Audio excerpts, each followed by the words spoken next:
오늘 하나님의 말씀은 마태복음 6장 12절입니다. 마태복음 6장 12절과 18장 15, 20절까지의 내용을 함께 보도록 하겠습니다.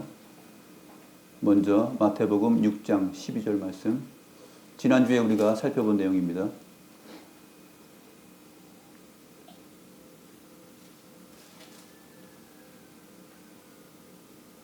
마태복음 6장 12절 같이 한 목소리로 읽겠습니다. 우리가 우리에게 죄 지은 자를 사하여 준 것 같이 우리 죄를 사하여 주시옵고. 18장으로 넘어가서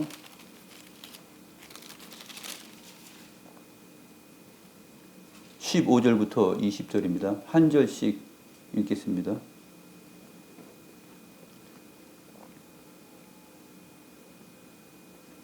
내 형제가 죄를 범하거든 가서 너와 그 사람과만 상대하여 권고하라. 만일 들으면 내가 내 형제를 얻은 것이요, 만일 듣지 않거든 한두 사람을 데리고 가서 두세 증인의 입으로 말마다 확증하게 하라. 만일 그들의 말도 듣지 않거든 교회의 말하고 교회의 말도 듣지 않거든 이방인과 세리와 같이 여기라.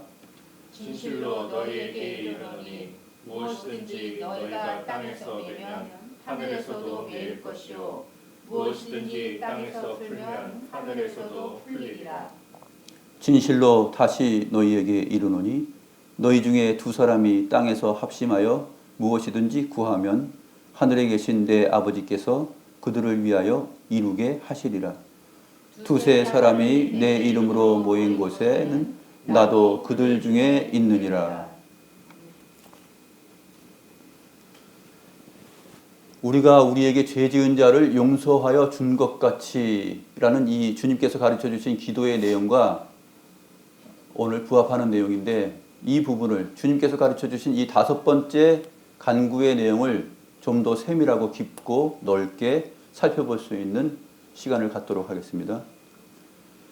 지난주에 우리가 18장 살펴봤었죠. 18장에 어디서부터 봤냐면 21절부터 봤습니다. 베드로가 나와서 형제가 내게 죄를 범하면 몇 번이나 용서하면 좋겠습니까? 라고 물었었죠. 그 부분인데, 그 부분 21절, 18장 21절 부분에 맨 앞에 그때라는 말이 있습니다. 그때는 바로 어느 때냐면 바로 오늘 읽었던 그 앞에 문맥이죠. 앞에 내용이 있었을 때, 즉 20절 내용, 두세 사람이 내 이름으로 모인 곳에는 나도 그들 중에 있느니라 라는 이 내용이 맞춰진 때, 그때에 베드로가 주님께 물은 것입니다. 주여, 형제가 내게 죄를 범하면 몇 번이나 용서해 주리까? 그래서 우리가 우리에게 죄 지은 자를 사하여 준 것 같이 라는 이 부분이 용서하고 탕감하여 주는 그 과정까지 나아갈 때까지 주님께서 말씀하시는 내용이 뭐냐면, 용서라는 것은 그냥 이루어지는 것이 아니라 죄를 자백하고 인정하고 나를 살려주세요, 도와주세요 하고 자기의 처지를 상대에게 맡기는 것입니다. 그 죄 지은 자가 자기가 범한 자기 죄 때문에 마음이 상한 자에게 그 마음을 토로하는 것이에요. 진심 어린 마음으로 토로할 때. 그러면 그때 그를 탕감하여 주는 것입니다. 받을 것이 있음에도 불구하고 그것을 포기하고 탕감하여 주는 것이죠. 주님께서 천국 비유를 들어서 어떤 임금이 결산할 때 그 10,000달란트 빚진 자를 탕감하여 주는 이 과정을 설명하였었죠. 그 부분이 바로 이 용서의 부분에 해당이 되는 것입니다. 그래서 아무렇게나 자기 자신을 돌아보고 내가 잘못 걸어갔구나, 내가 잘못했구나, 공동체 앞에서 내가 큰 잘못을 했구나 라는 것을 인정하지도 않고 그러면서 용서만을 바라는 그러한 것은 바람직하지 않다라는 말을 지난주에 했습니다. 그런데 그때라는 말이 21절에 나오므로 앞의 내용을 좀 더 살펴보는 것이 좋습니다. 지난 시간에는 시간이 다 모자라기 때문에 이 부분을 살피지 않았는데 오늘 마태복음 6장 12절 내용, 우리가 우리에게 죄 지은 죄를 사하여 준 것 같이 라는 이 부분과 함께 살펴보도록 하겠습니다.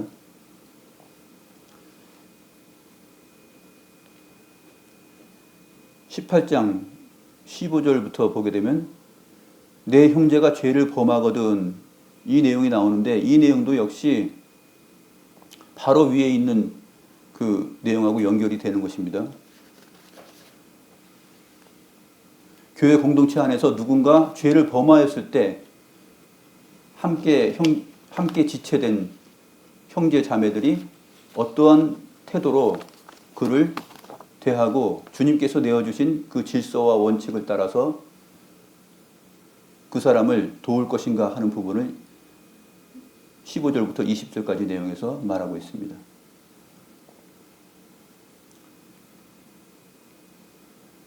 그런데 15절에 보게 되면 내 형제가 죄를 범하거든 했을 때 이 죄를 범하거든 앞에 너에게라는 말이 있습니다.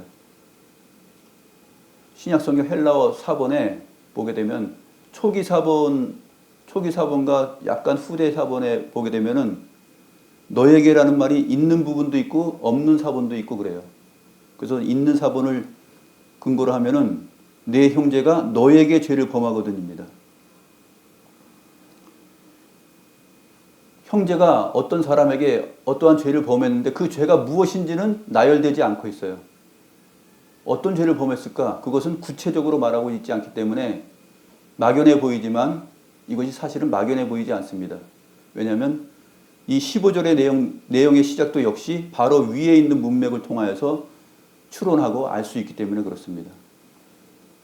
이 15절의 내용은 내 형제가 죄를 범하거든 이 부분은 12절부터 14절까지의 내용에 근거하여서 죄를 범하는 일이 지적되고 있습니다. 12절 말씀 한번 보시죠. 12절 말씀 보시면 너희 생각에는 어떠하냐? 만일 어떤 사람이 양 100마리가 있는데 그 중에 하나가 길을 잃었으면, 이 부분이 나오죠. 어떤 사람에게 양 100마리가 있습니다. 그런데 그 중에 한 마리가 길을 잃었어요. 여기서 그 중에 하나가 다음에 중요한 부분이 있는데 그들로부터라는 말이 번역이 안 됐습니다. 그러니까 정확히 번역하면 그 중에 하나가 그들로부터 길을 잃어버렸으면이에요.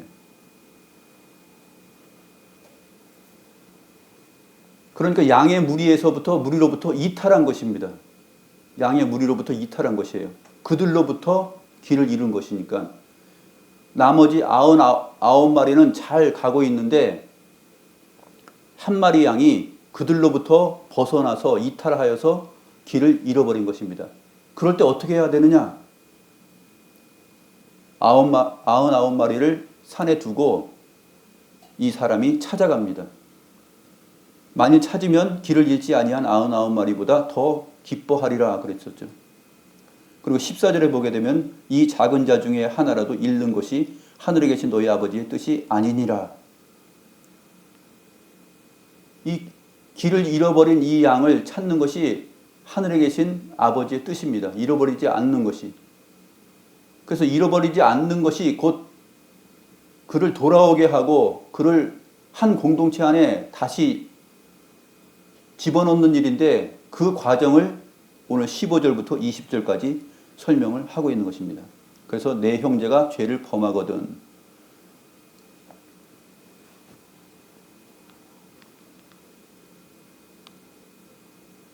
어떠한 죄인지는 모르지만 신앙의 도리를 저버리고 하나님의 언약 백성의 도리를 저버리고 주의 율례와 말씀을 저버리고 교회 공동체의 전체 행보와 다르게 어떤 일을 범한 것이죠.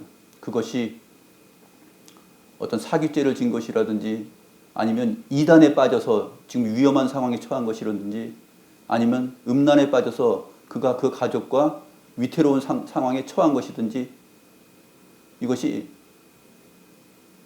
적용할 수 있는 이 죄의 범위가 다양합니다. 그래서 함께 형제 자매된 교회 공동체로의 무리로부터 이탈해서 길을 잃어버린 것이에요. 지금 신앙의 길을 잃어버린 것입니다. 그랬을 때 우리 하나님께서는 이 작은 자 중 하나라도 잃어버리는 것이 하늘에 계신 아버지의 뜻이 아니기 때문에 너희들은 어떻게 해야 되느냐? 그 방법을 지금 가르쳐 주시는 것입니다.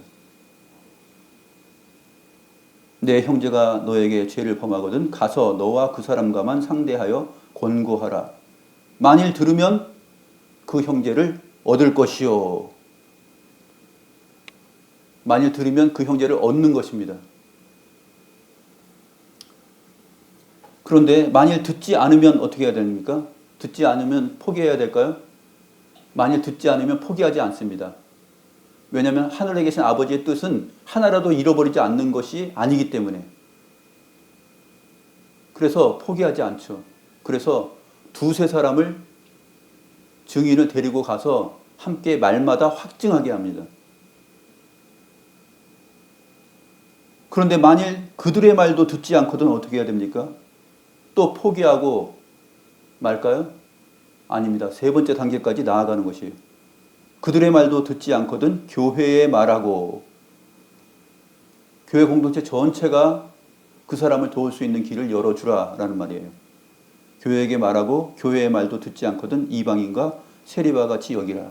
여기서 이방인과 세리와 같이 여기라라는 이 부분에 또 빠져있는 내용이 있는데 너에게서 그르리예요.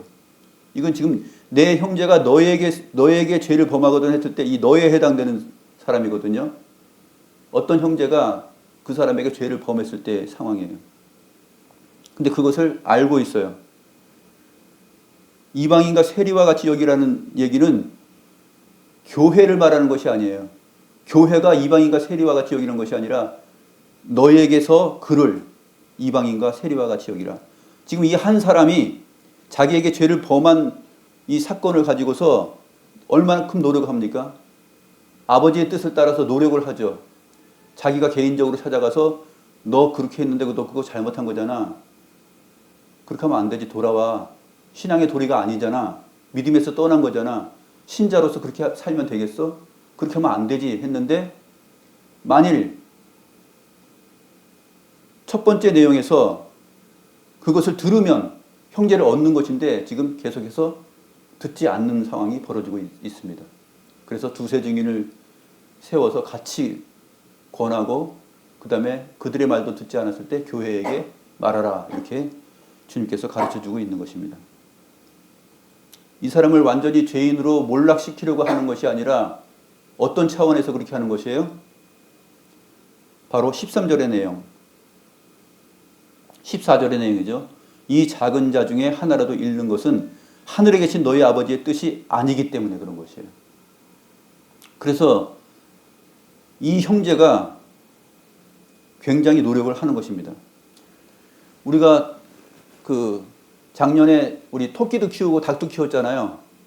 토끼도 키우고 닭도 키웠는데 토끼 한 마리가 이제 울타리에서 공동체에서 빠져나갔어요. 빠져나갔는데 제가 그것을 봤습니다. 어떻게 해요? 집어넣으려고 하죠. 야, 너 여기서 나가면은 개들한테 물려. 동네 개한테 물려서 너 다 죽는다. 살 뜯기고. 그 위험성을 알기 때문에 울타리로 공동체 안으로 집어넣으려고 합니다. 근데 혼자 안 돼요. 말을 안 들어요. 말을 들으면 얻는 것인데 양 100마리 중에 한 마리 비유도 마찬가지입니다. 양 100마리 중에 한 마리가 그 길을 이탈했을 때, 공동체로부터 이탈했을 때 그 양을 기르는 목자가 노력을 하죠. 야, 너 거기서 왜 헤매고 있어? 돌아와야지 했는데 뻗팅기고 여기가 좋사오니 하고서 있습니다. 그러면 밤이 되고 무서운 짐승들이 나타나게 되면 이 양은 죽습니다. 그 아버지의 뜻이 아니죠. 그럼 어떻게 합니까? 자기 혼자만으로 해결이 안 되니까 두세 사람을 데리고 갑니다. 그래서 함께 힘을 합쳐서 그 양을 도우려고 하죠. 너 이 자리에 이렇게 있으면 이건 이 공동체 이 무리를 떠나면 넌 죽어 라고 얘기하는 거, 경고하는 것이에요. 권고하는 것입니다. 그런데 말을 안 들어요. 그러면 어떻게 합니까? 더 많은 사람들을 부르죠. 우리 토끼 한 마리 지난번에 집어넣을 때 어떻게 했어요? 저 혼자 안 되니까 우리 가족 나오라 그러고 다 주변에 다 달려들었잖아요. 그래서 지나가는 사람까지 다 이렇게 주변에서 돕습니다. 그렇게 해서 겨우 울타리 안으로 몰아넣었을 때 이 토끼는 사는 거죠.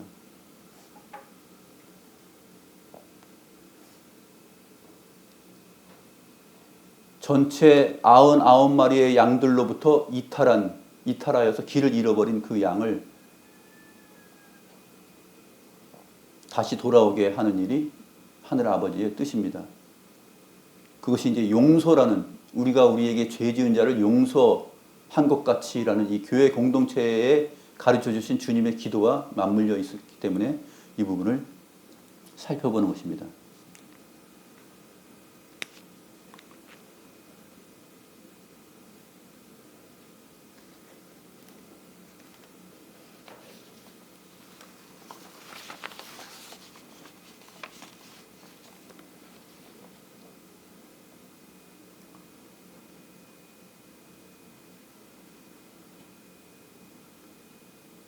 교회의 말도 듣지 않거든 너에게서 그를 이방인과 세리와 같이 여기라. 그렇게 노력하였음에도 불구하고 교회의 말까지도 듣지 않는다면은 너에게서 그 사람 자신, 지금 앞에 15절과 16절에서 그 노력을 하였던 그 사람에게서, 그 사람 자신에게서 그 상대를, 죄를 범한 형제를 이방인과 세리와 같이 여기라고 주님께서 말씀하십니다.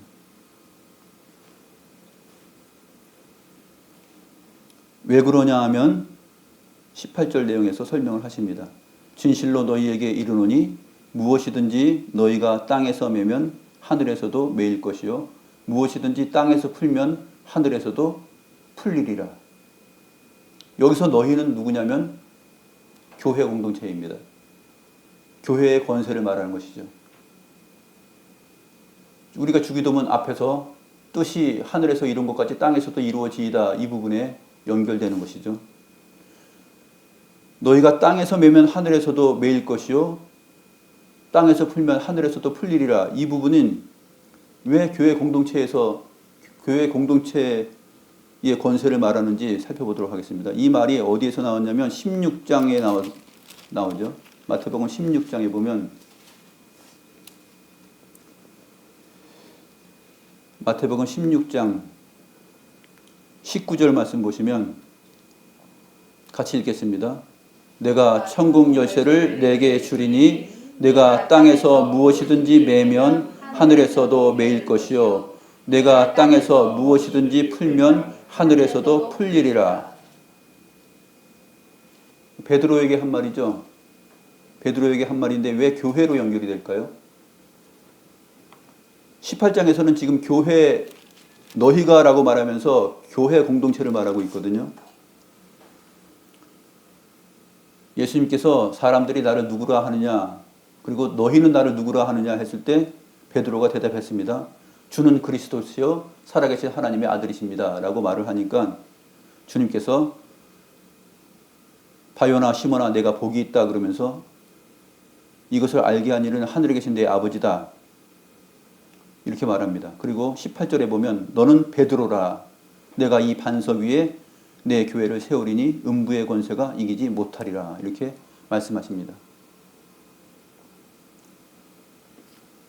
로마 가톨릭 교회에서는 천국 열쇠를 4개 준다 했을 때 이것이 베드로를 말하기 때문에 베드로가 교회의 수장이다, 머리다, 최고의 권력자다라고 이렇게 섬기고 있죠. 그래서 로마 교황청이 권세를 가지고 있지 않습니까? 그러나 주님께서 말씀하시는 이 교회의 권세는 그 개인에게 있는 것이 아니라 교회 공동체 전체에게 있는 것입니다. 주님께서는 이 반석 위에 내 교회를 세우리니 그랬습니다. 이 반석이라는 것은 무엇을 말했을까요? 이 반석이라는 말은 주는 그리스도시요 살아계신 하나님의 아들이십니다라는 반석 되시는 주님 자신을 가리켜 말해요. 그래서 반석이신 주는 그리스도시요 살아계신 하나님의 아들이신 그 위에 주님 자신의 교회를 세운다라고 말하고 있는 것입니다. 그래서 교회의 탄생은 이렇게 시작되는 것이죠. 교회의 탄생은 바로 이러한 믿음에서 교회가 시작되는 것입니다. 그런데 오늘 본문에 잃어버린 양은 그 신앙 고백의 터전과 신앙의 산실과 교회 공동체의 믿음으로부터 이탈해가지고 길을 잃어버린 양이에요. 그 사람이 결국 교회 공동체 앞에서 죄를 범하게 되는 과정을 벌입니다. 그래서 내 형제가 너에게, 어떤 한 형제에게 신앙의 도리를 지키지 않고 실망감과 상실감을 주고 아픔을 주었을 때 너는 어떻게 해야 되느냐? 그것을 풀어나가는 숙제, 그 과정을 주님께서 설명하십니다. 용서하기까지 어떻게 해야 되는가? 그런데 용서하고 싶어도 용서받지 못하는 행동을 할 수 있는 사람들이 있습니다.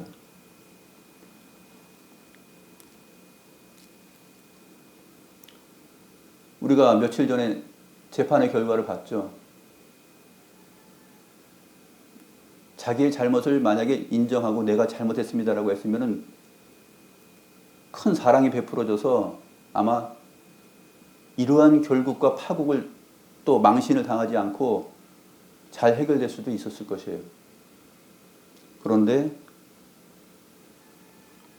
형제가 형제에게 어떤 죄를 범하였을 때 그 죄를 범한 사람이 지적을 받고 그것은 잘못된 거잖아 라고 이렇게 얘기했을 때 한 사람이 얘기해도 듣지 않고 두세 사람이 가서 얘기해도 듣지 않고 모든 사람이 얘기를 해도 듣지 않는다면 곤란한 것입니다. 그런 것처럼 교회 공동체 안에서도 결국은 우리가 우리에게 죄 지은 자를 용서하는 이 과정 속에서는 이러한 디테일한 부분이 진행될 수 있습니다. 주님께서는 결국 주님의 마음은 지극히 작은 자 중 하나라도 잃지 않는 것이 아버지의 뜻이기 때문에 이러한 과정을 주님께서 설명을 해주시는 것입니다. 이것이 바로 교회 공동체의 질서였고 절차였고 방법이었습니다. 그래서 두세 사람이 가서 말마다 확증을 하게 하라라고 말씀을 하시는 것이죠. 그런데 우리가 이제까지 교회를 이루면서 보면 이러한 과정이 교회 안에서 잘 이루어질까요? 이루어지지 않습니다. 어디에서 막히냐면요. 첫 번째 단계를 넘기지 못합니다. 어떤 형제가 한 형제에게 죄를 범했어요. 그러면 너 그거 정말 나한테 잘못한 것 같아? 하고 얘기하고 그렇게 살면 안 되지. 그것이 정말 시험거리가 돼. 믿음의 공동체에서 이탈한 거야. 전체 믿음의 공동체 교회로부터 이탈된 신앙이야. 이탈된 행동이야. 모습이야. 그렇게 얘기하면요. 만일 들으면 형제를 얻는 것인데 듣지 않습니다. 이 첫 단계에서 거의 다 무너져요. 한국 교회 전체적인 이 과정을 보게 되면 교회 안에서 사실은 이 첫 단계에서 성공하면 좋은데 첫 단계에서 다 무너집니다. 그래서 누군가에게 말하기조차 힘들죠. 그래서 무너질까봐. 그런데 큰 마음 먹고 정말 하늘아버지의 뜻이 아니기 때문에 이것이 곪고 더 확장되면 안 되고 더 나중에 더 큰 일을 당할 수 있기 때문에 위험 요소가 있기 때문에 말을 하게 되면 뛰쳐나갑니다. 듣지 않아요. 들으면 형제를 얻는 것인데 듣지 않아요. 그럼 두 번째 단계 두세 증인을 세워서 같이 두세 사람이 합심하여서 가서 도울 수 있는 기회조차 열리지 않습니다. 참 어려운 문제예요.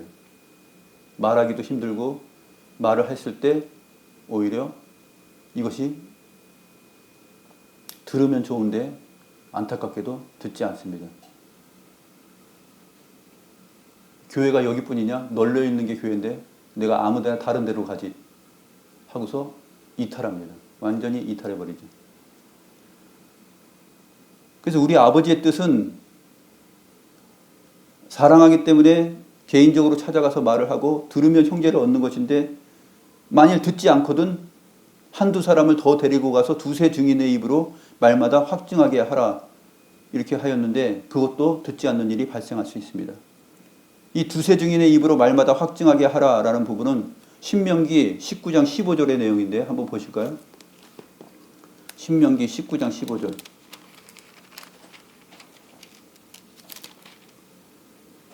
구약성경 291페이지입니다.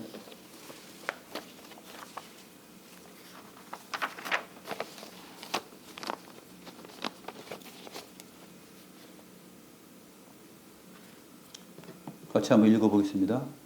사람의 모든 악에 관하여 또한 모든 죄에 관하여는 한 증인으로만 정할 것이 아니요 두 증인의 입으로나 또는 세 증인의 입으로 그 사건을 확정할 것이며, 그렇게 되어 있죠. 여기서 사람의 모든 악에 관하여, 모든 죄에 관하여라고 말합니다. 아까 우리가 만일 형제가 너에게 죄를 범하면 했을 때 그 죄의 성격이 무엇인지 언급되지 않았기 때문에 막연하게 보였었죠.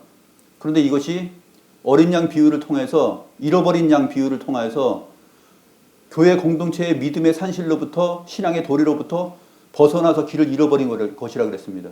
그 잃어버린 것 중에 아주 다양하고 많은 내용들이 있을 수가 있어요. 뭐든지 다 적용이 되는 것입니다. 즉 모든 악에 관하여 또 모든 죄에 관하여, 이 부분이에요. 이 부분이 하나님께서 원하지 않고 주의 백성들에게 원하지 않고 교회 공동체에게 원하지 않는 그러한 삶과 행동과 내용을 벌였을 때 그 상처를 입은 사람, 그것을 알고 상처를 받은 사람이 가서 권하는 일입니다.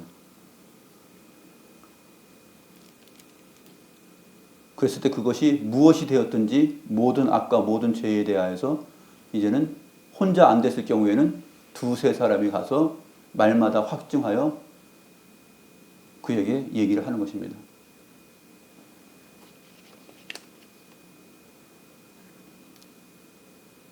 그렇게 했을 때 두세 사람의 말도 듣지 아니하면 교회 전체에게 알게 하여서 말을 하라라고 말하고 있는 것입니다. 교회의 말도 듣지 않을 때에는 너에게서 이방인과 세리와 같이 여기라 그랬습니다.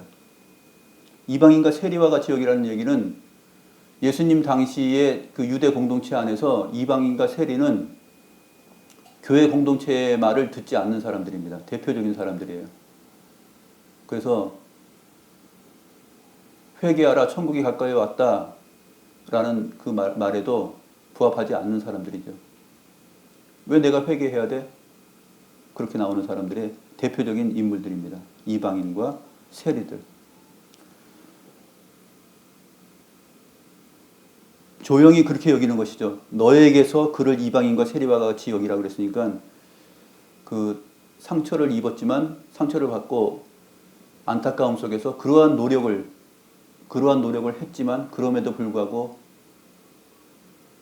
돌아오지 않을 때는 이방인과 세리와 같이 여기는 것이 마땅하다라고 말씀하십니다.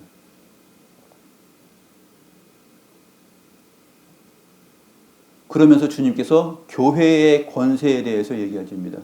왜 이방인과 세리와 같이 여기는 것이 교회 공동체 전체에게 말하였을 때도 듣지 아니하면과 연결되냐면, 교회 공동체가, 교회가 땅에서 매면, 땅에서 묶으면 하늘에서도 묶일 것이고, 교회가 무엇이든지 땅에서 풀면 하늘에서도 풀릴 것이기 때문에 그래요.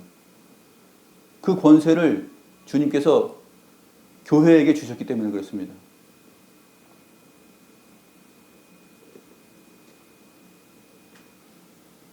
여기서 무엇이든지라고 했는데 이 무엇이든지라는 말은 형제가 죄를 범한 것에 관계되는 것이에요. 신명기 19장 15절에서 말한 것처럼 모든 악과 모든 죄에 해당이 되기 때문에 그것이 무엇이든지, 사기성을 발휘해가지고 형제를 힘들게 하고 사람을 힘들게 하였든지, 아니면 어떤 부도덕한 행동을 통하여서 교회 공동체 사람에게 상처를 주었든지 여러 가지가 있습니다. 모든 악과 모든 죄로부터. 그래서 무엇이든지라는 말이 여기서 나오는 것이에요. 그렇게 교회의 말까지도 듣지 않았을 경우에는 무엇이든지 너희가 땅에서 매면 하늘에서도 매일 것이요 무엇이든지 땅에서 풀면 풀릴 것이다. 왜냐하면 교회는 주님의 몸이기 때문에 그래요.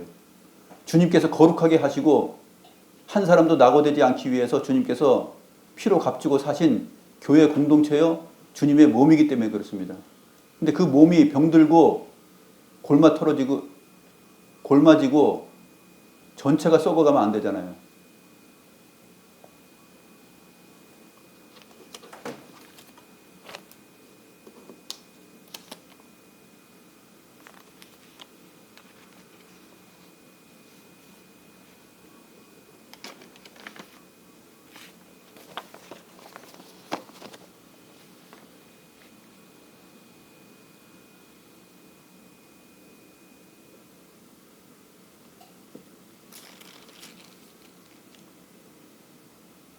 (19절) 말씀 보겠습니다. 진실로 다시 너희에게 이르노니 너희 중에 두 사람이 땅에서 합심하여 무엇이든지 구하면 하늘에 계신 내 아버지께서 그들을 위하여 이루게 하시리라. 여기서 주목할 거, 동그라미 칠 것은 뭐냐면 다시라는 말이에요. 19절에서 다시. 진실로 다시. 19절과 20절은 그러니까 주님께서 다시 강조해서 앞의 내용을 다시 한번 말씀해 주시는 것이에요. 참으로 다시 진실로 다시 너희에게 이르노니 주님께서 강조해 주십니다. 너희 중에 두 사람이 땅에서 합심하여 무엇이든지 구하면 하늘에 계신 내 아버지께서 그들을 위하여 이루게 하시리라. 신앙의 이탈을 하여서 자기 고집대로 살아가고 믿음으로부터 떠나버리려는 참된 신앙적 도리를 외면하고 길을 잃은 사람이 있다면 너희 중에 두 사람이 땅에서 합심하여 무엇이든지 구하면, 이 무엇이든지도 막연하게 무엇이든지가 아니에요. 그 이탈한 사람, 신앙적 이탈을 한 사람을 돕는 방법에 대해서 같이 힘을 쓴 것이죠. 양 한 마리가 이탈해가지고 무리로부터 이탈해서 벗어났을 때 혼자 힘으로 안 되니까 두세 사람이 합심해서 힘을 합쳐서 또 돌아오게 하는 것이죠. 그 과정을 지금 여기서 설명해 주는 것입니다. 합심하여서 무엇이든지 구하면 하늘에 계신 내 아버지께서 그들을 위하여 이루게 하시리라 라고 말씀하십니다. 그 다음에 20절 두세 사람이 내 이름으로 모인 곳에는 나도 그들 중에 있느니라. 이 두세 사람이 내 이름으로 모인 곳에는 나도 그들 중에 있다라는 부분은 대부분 어떨 때 씁니까? 예배 장소에서 쓰죠. 뭐 기도 모임 장소, 기도회, 금요 기도회라든지 뭐 새벽 기도회라든지 하여튼 교회에서 예배 때 쓰는 잘 쓰이는 말입니다. 또 수련회 갔을 때 뭐 수련회 중에 쓰이기도 하고요. 두세 사람이 내 이름으로 모인 곳에는 나도 그들 중에 있다라는 이 20절의 내용은 예배할 때 써도 돼요. 뭐 그렇게 잘못됐다라고 말할 수는 없습니다. 써도 되는 말이에요. 사실은 어떤 면에서 써도 됩니다. 어울리는 말이기도 해요. 그러나 정확하게 이 문맥을 따라서 봤을 때는 두세 사람이 내 이름으로 모인 곳에는 나도 그들 중에 있다라는 말은 이 권면의 자리예요.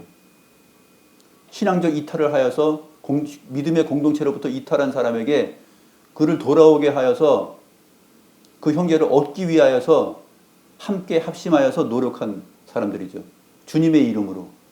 주님의 이름으로 하였기 때문에 그 주님의 이름으로 모여서 그렇게 노력을 한 교회 공동체가 권세가 있는 것이에요.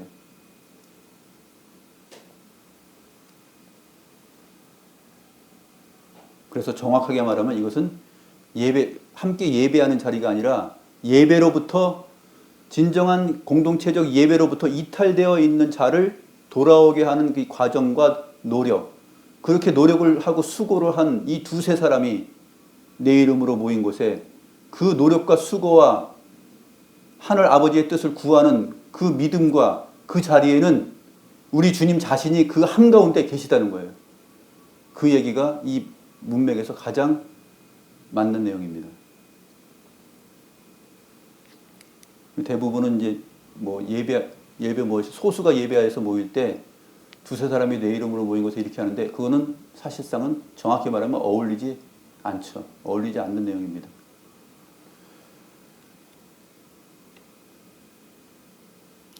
이것이 마태복음 6장 12절에 우리가 우리에게 죄 지은 자를 사하여 준 것 같이 우리의 죄를 사하여 주옵소서라는 이 간구의 내용하고 어떻게 연결이 되는지 우리가 좀 넓고 깊고 세밀하게 생각을 해야 됩니다.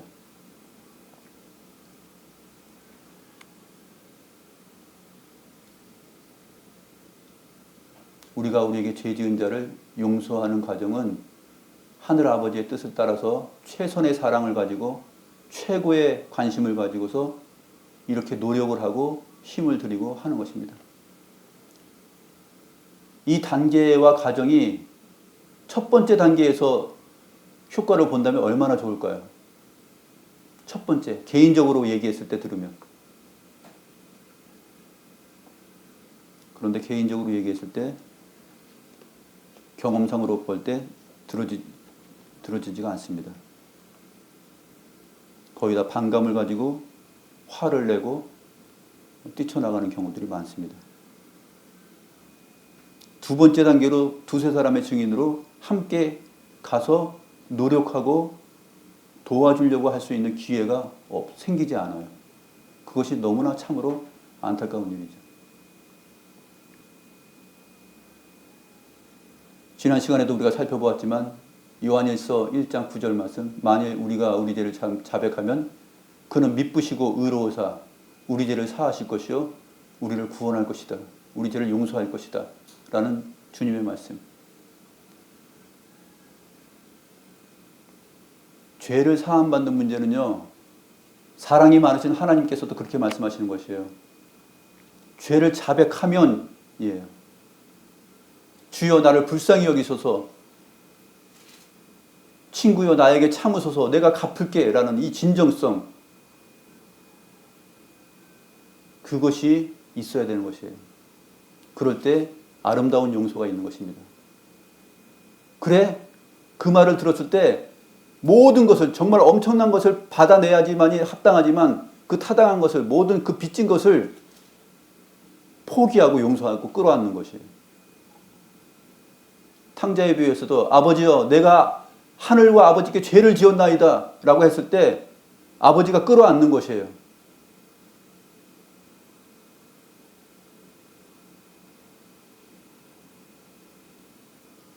그래서 우리가 우리에게 죄 지은 자를 사하여 준 것 같이 우리의 죄를 사하여 주옵소서라는 이 부분은 우리가 우리의 죄를 사하여 달라고 주님께 기도할 때도 우리의 자백이 필요한 것이고, 형제와의 관계 속에서도 죄 지은 자가 자백하는 일이 굉장히 중요합니다. 그런데 자백하였는데도 불구하고 소용없어, 난 지켜주지 않을 거야, 소용없어 하고서 너 다 갚어 이렇게 얘기하면 안 되는 것이죠. 진심으로 회개하고 용서를 구할 때는 모든 것을 탕감하여 주고 모든 것을 버리고 포기하고 용서를 하는 것입니다. 그것이 주님께서 가르쳐 주신 다섯 번째 간구의 내용의 넓고 깊고 자세한 의미라고 볼 수 있습니다. 기도하겠습니다.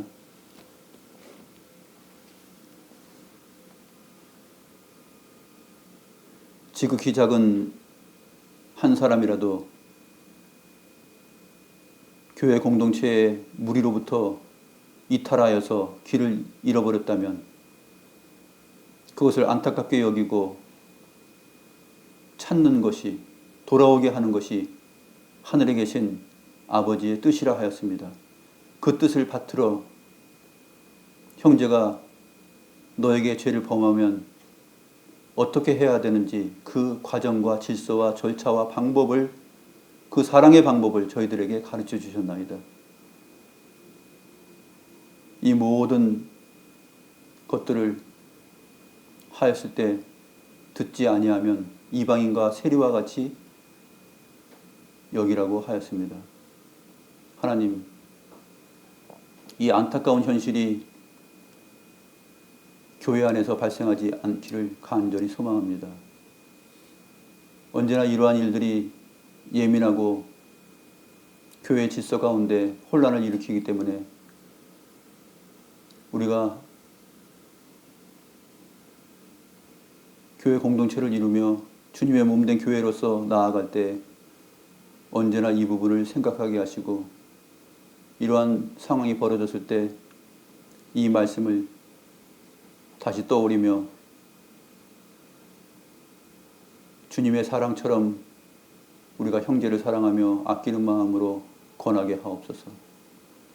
권면을 받는 자는 그 말씀을 듣고 돌아와서 그 공동체 안에 속하게 되는 그 은혜가 있게 하옵소서. 이 땅의 모든 교회 안에서 이렇게 하늘 아버지의 뜻이 교회 공동체 안에서 사랑으로 발휘되고 회개로 응답되어 믿음으로 역사하는 아름다운 공동체, 참된 신앙의 도리를 함께 누리고 기뻐하는 그러한 아름다운 교회들이 이 땅의 곳곳의 모든 교회마다 넘쳐나고 그것이 기쁨으로 나아갈 수 있는 내용들이 될 수 있도록 주님의 교회 앞에 주님께서 큰 은혜를 더하여 주시옵소서. 감사함을 드리옵고 살아계신 우리 구주 예수 그리스도의 이름으로 기도드리옵나이다. 아멘.